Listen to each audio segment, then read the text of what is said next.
અને માત્ર વ્યક્તિ ભક્તિના કારણે આ હેલ્ધી હોસ્પિટલ બીમાર પડી છે.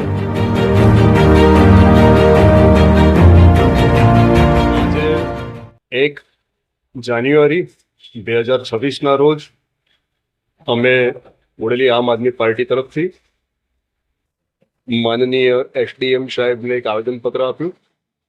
આવેદનપત્રનો વિષય મુખ્ય એ રહ્યો કે છોટાઉદેપુર જિલ્લાની સુપ્રસિદ્ધ હોસ્પિટલ અને બોડેલીનું ગૌરવ કહી શકાય એવી ઠક્કર નર્મદાબેન વ્રજલાલ ધાંગધ્રાવાળા બોડેલી ઢોકલિયા પબ્લિક હોસ્પિટલના વિષયમાં આવેદનપત્ર હમણાં આપ્યું. થોડોક સવિસ્તર ઇતિહાસ કહું તો આ વિષયમાં કે આ બોડેલી ઢોકલિયા પબ્લિક હોસ્પિટલનું ફાઉન્ડેશન શ્રીમંત સરકાર ગાયકવાડ ના સમયમાં બરોડા સ્ટેટે આ બોડેલી ખાતે બોડેલી ઢોકલિયા હોસ્પિટલ શરૂ કરાવેલી વર્ષ 1935. એ પછી 1953માં આ સદર હોસ્પિટલ ચેરિટી કમિશનના રેકર્ડ પર રેકર્ડ થઈ. એ પછીનો જો ઇતિહાસ જોઈએ તો આ હોસ્પિટલ 24 કલાક સેવા આપતી હોસ્પિટલ, સર્વશ્રેષ્ઠ હોસ્પિટલ જિલ્લાની. હોસ્પિટલનો સ્ટાફ ખૂબ જ માનવતાવાદી, ડૉક્ટર સ્ટાફ ખૂબ માનવતાવાદી. અને એમાંય જો આજે ઉલ્લેખ કરું સ્પેશિયલી તો ડૉક્ટર એને પરીખ સાહેબ થઈ ગયા.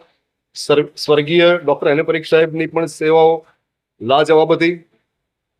અત્યારે ડૉક્ટર કિશોર ગાંધી સાહેબ જેવા ડૉક્ટરો પણ અંદર ખૂબ જ સેવા ભાવનાથી અને માનવતાવાદી વલણથી લોકોને સેવા આપે છે. પરંતુ દુર્ભાગ્યવશ ગઈ 8 તારીખે જ્યારે બોડેલીના એક જાગૃત નાગરિકે ફરિયાદ નોંધાઈ ટ્રસ્ટીઓ પર, અને એ પછી અગમ્ય કારણોસર આ એડમિનિસ્ટ્રેટરે, આ હોસ્પિટલના સત્તાવાળાઓએ, હાલના સત્તાવાળાઓએ ક્રમશઃ આરોગ્ય વિષયક સેવાઓ બંધ કરી દીધી અથવા તો ઓછી કરી નાખી એવી લોક ચર્ચાઓ પણ બધે જ ચાલે છે. ઓપીડી ઓછું કરી નાખ્યું એવું લોકો કહે છે. ઇન્ડોર પેશન્ટ પણ બિલકુલ બંધ કરી દા એવું લોક ચર્ચાઓ ચાલે છે. આ દુર્ભાગ્યપૂર્ણ વાત છે. પરંતુ જે જાગૃત નાગરિકે જે ફરિયાદ રજીસ્ટર કરાવી માન્ય નામદાર ન્યાયિક કોર્ટના માધ્યમ દ્વારા, એ પણ એટલા જ સાચા છે એ જાગૃત નાગરિક એમની રીતે.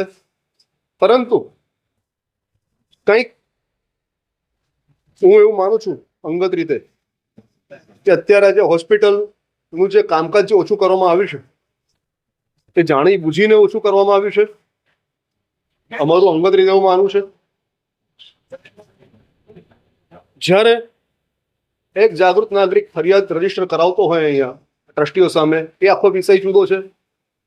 તો પછી આ હોસ્પિટલની સેવાઓ બંધ કરવી સંપૂર્ણપણે અથવા તો ક્રમશઃ ઓછી કરતી જવું, એ બધું ખરેખર દુર્ભાગ્યવશ છે. અને સખેદ અમે આવેદનપત્ર અત્યારે આપ્યું. આવેદનપત્રનો મુખ્ય હેતુ એ રહ્યો કે અત્યારે હાલમાં પીટીઆર ઉપર હું માનું છું ત્યાં સુધી 2 ટ્રસ્ટીઓ એક્ટિવ છે. એ લોકોએ આ હોસ્પિટલ ચલાવવા માટે સરકારશ્રીનું ડાયરેક્શન લેવું જોઈએ, અથવા તો આ બાબતે આ લોકો સક્ષમ ના હોય તો કલેક્ટરશ્રીને હમણાં અમે વિનંતી કરી છે. આપણા કલેક્ટર, જિલ્લા કલેક્ટર તો ખૂબ એક્ટિવ છે અને આપણા બધાનું ગૌરવ છે. એટલા માટે અમે કલેક્ટરને આજે વિનંતી કરી છે કે આ હોસ્પિટલને ફરીથી ધમધમતી કરવા માટે, રાબેતા મુજબ ચલાવવા માટે અને સમસ્ત જિલ્લાના લોકોને 24 કલાક આ હોસ્પિટલની સેવાઓ મળે તે હેતુ નામદાર કલેક્ટરશ્રી આ બાબતે દરમિયાનગીરી કરે. મુખ્ય કારણ એ છે કે 71માં મારો બોર્ન આ હોસ્પિટલમાં થયો હતો, એટલે હું પોતે હિતાધિકારી છું. અને આ હોસ્પિટલની અત્યારે જે હાલત, આ તંદુરસ્ત હોસ્પિટલ છે, અત્યારે બીમાર હોસ્પિટલ પડી છે, એનું મુખ્ય કારણ વ્યક્તિ ભક્તિ છે. સંસ્થા ભક્તિ જો કરી હોત ટ્રસ્ટીઓએ તો હોસ્પિટલનો આજે આ સમય ના હોત. માત્ર ને માત્ર વ્યક્તિ ભક્તિના કારણે આ હેલ્ધી હોસ્પિટલ બીમાર પડી છે એવું આપણે એક વાક્યમાં કહી શકીએ. કલેક્ટરશ્રીને હમણાં અમે વિનંતી કરી કે આપ દરમિયાનગીરી કરો અને હોસ્પિટલને પુનઃ ધમધમતી થાય એવા પ્રયત્ન કરો. Thank you very much Delubhai Thakkar, ઉપપ્રમુખ છોટાઉદેપુર જિલ્લા આમ આદમી પાર્ટી.